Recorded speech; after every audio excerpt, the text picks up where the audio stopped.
Ngayon may trouble na naman natin ZMC no start but cranking. Yan, start natin, may check engine siya.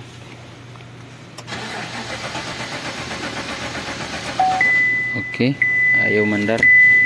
Ngayon clarify muna natin kung anong nagisanhi. Titingnan natin ang fuel, isa-isahin natin.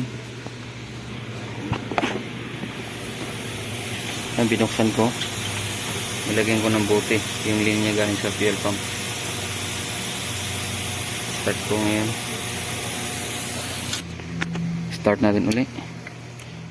Kung may pressure ba papunta sa bote, magkaroon ba ng gasolina yung bote na nilagyan natin at tinanggal natin sa papuntang rail, fuel rail. Start natin uli.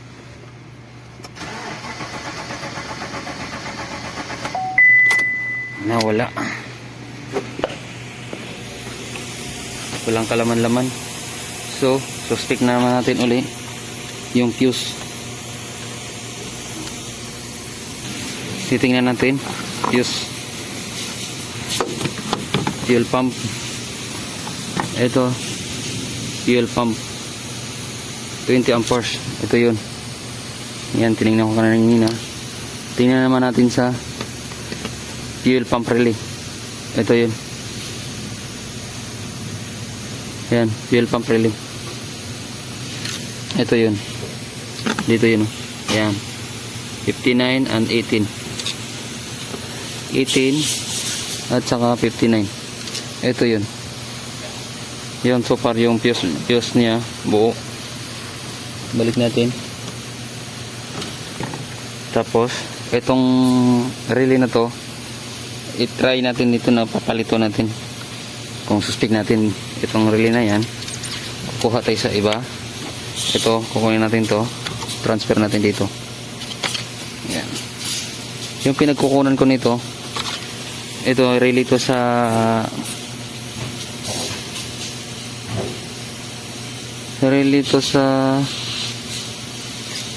aircon trigger. Yan, start natin uli. Start natin.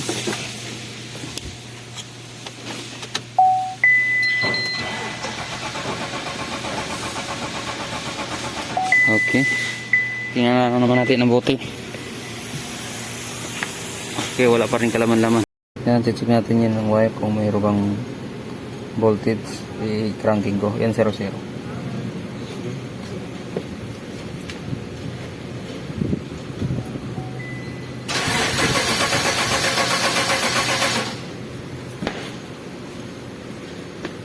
Okay, mayroon siyang voltahe. Isa pa, check natin.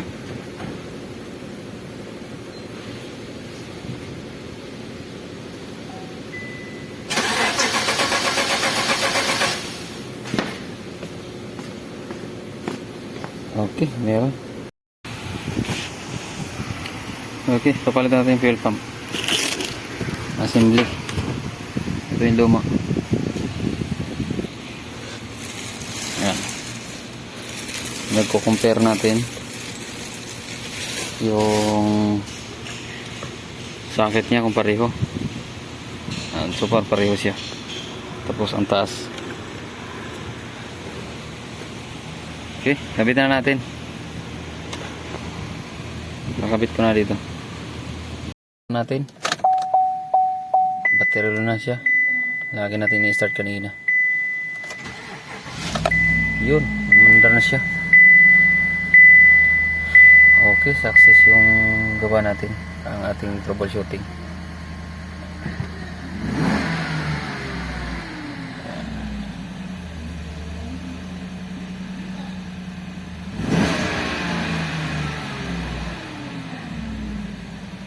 Okay, may ilaw na lang yung yung thermonitor at saka ABS. Check na rin natin yan. Ayun o, nag-message siya. Either may wire yan putol, kaya nga umilaw. Pero kanina na hindi umaandar, nasolve natin. Now okay na siya. road test na lang to kung hindi mamamatay. Ayan. Okay.